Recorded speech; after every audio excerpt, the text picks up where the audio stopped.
think the motorcycle thing in here, because in my country, right, I think it's the good side of Bangkok. People don't honking much. I really appreciate it. Yeah, it's a cultural difference. Yeah. Because in my country, they have motorcycle and they honking a lot. So that's why in terms of level of noisiness, I appreciate Bangkok more. But when in terms of another kind of transportation, let's say the public transportation, for example, right? And I do see that the payment system here is quite fragmented. I mean, the different channel of transportation, right? For example, for BTS, right, we use debit card. For MRT, right, you use a credit card. And for some bus, right, in the street, they only accept cash. So we don't have kind of integrated payment system for this, and it's quite hassle as well. And when it's term of affordability, because I commute to work by BTS a lot.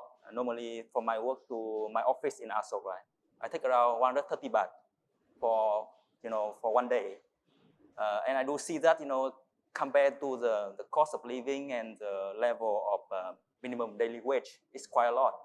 Minimum daily wage in Bangkok around 400 baht, right? So around transportation like this, around 30%, 40% daily wage. For me, it's quite significant high compared to another country as well. I know, for example, in UK, I think around 10%, 20% compared to the transportation, public transportation, 10%, 20% in terms of minimum wage. But Bangkok, I see, is much more higher, something like this. Yeah. So do you guys find trouble with the transportation in Bangkok? Because sometimes there's buses, and then there's motorcycle taxis, and there's Grab, there's taxi, there's BTS. I think for one thing, if you base your evaluations on the rush hours and people wanting to get to work, then you're going to meet with substantial numbers of people on public transport. If you go to London and try and get the underground during rush hour, it's a nightmare. It really is. You're squashed into it's not like that here. There's still space. You still have your own space. It's still not quite as intense as other countries. I don't really have a lot of experience about the UK much right now because I don't live in the UK. But over the years I've lived here, if you look at the way this country has developed and it's tried to make Bangkok a much more user-friendly city, then there's no question it's become a much more user-friendly city. There's no doubt about that. So the massive investment in infrastructure, of course, is helping in terms of how that's networked and how that's interlinked. Maybe there's still issues with that. But the fact is that over the 30-odd years I've lived here, it was a nightmare when I first came here. But fortunately for me, I'd stayed in India for 2 months, and when I arrived in Bangkok, it was like, now I'm in a peaceful place once again. Which city in India? All over India. Okay. Traveled the length and breadth of India. But arriving in Bombay in the late 80s was like, ooh, this is a bit different to UK, right? But when you travel the world and you look at experiences, it's an experience. You move on. When I arrived in Bangkok, it was a disaster in terms of the transportation. I jumped on a bus at Don Mueang Airport because there's only one airport at the time, right? And I had no idea where I was going. I paid like 3 baht and I ended up at Siam Square. And it was like, there were some foreigners, backpackers. I said, any idea where I am? They said, yeah, you're in Siam Square. I said, any idea where I could stay today? Yeah, Khao San. So then I ended up in Khao San Road, which I didn't actually stay there. I stayed in the youth hostel nearby. And then I started to learn about the culture. I think, this is a cool place to be. This is, I started to embrace that, become more integrated in the life. And I thought, yeah, it's okay here. There are difficulties everywhere you live, right? And if you only look at the negative side of anything, that your life's going to be pretty miserable. So there's always a positive element to something. I've been here longer than I lived in the UK, and I don't expect to go anywhere else. I don't want to go back to the UK. What does that tell you about me living in Bangkok or Thailand? You raised an interesting point about culture and the tube, the underground in London, and how it gets just so packed. It's just extraordinary. It didn't always used to be like that. London used to be like Bangkok. Yes. It's become like that because of a cultural change. And now the people on the underground are not the city workers or the cleaners or the maids. They're everybody, from high court judges down to street sweepers. Right. Everybody uses public transport. Nobody, or very few people, are trying to get their cars into central London. And then an idea that could be used here to start that same ball rolling would be to introduce, to say it, the congestion charge. Because what really forced that in the UK was in London, they put a ring round inner London. Yeah. And they say, you want to go into that central ring, you pay extra, or you use public transport. And that's why, the chief judge of the Superior Court in the UK travels by London Underground, because they changed the culture. And that might just work here. One point on that, Hugh, is that comparisons of how different countries, the law enforcement systems work.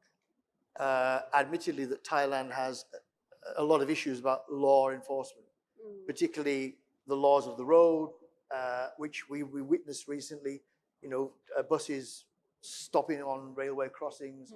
I think you find that if judges and politicians took the cultural wave and started using public transport, some of those issues that's would a good go point. away fairly quickly. It's highly unlikely, though, right? Yeah. Highly unlikely. But everything's about implementation of your guidelines and your laws, how they're implemented. Yeah. Unfortunately, people get away with too much in Thailand, right? There are serious accidents every day. There's a lot of stuff we don't know about. I find out because of my job, but there's serious accidents killing hundreds of people every month, right? So if you look at the accident ratings and the death rates on the roads in Thailand, they're really high, right? Yeah, that's true. We're looking at 75 people per day on average die on the roads in Thailand. In England, it's 7, right? Per day. Population, very similar. How do we deal with this exceedingly high level of death rates? The death rate in Thailand. They are. Well, when I first came here, Songkran, 15,000 people were dying over Songkran. Yeah. Now it's down to 300. So it is changing. I mean, you must have seen the change. Yeah, I think maybe the one of the most contributing for the accidents is the use of the motorcycle, because I rarely see people wearing helmets.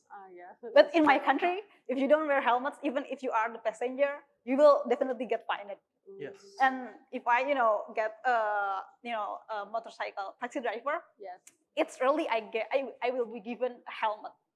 And for me, when the first time I used the taxi driver here, the motorcycle one, and I was shocked because I didn't given one, which is, wait, do you care to my safety here? And they ride like as if we are being chased by police or something. It freaked me out, And maybe besides of that, I would really recommend to redesign of the pavements or the sidewalks to be, better especially for wheelchair users, because I think I read like news in several weeks ago about being a man that, it's difficult for him to go from one place to another because of the sidewalks, the signs. And I think we can really work, and the governor, I think, could work on that, at least.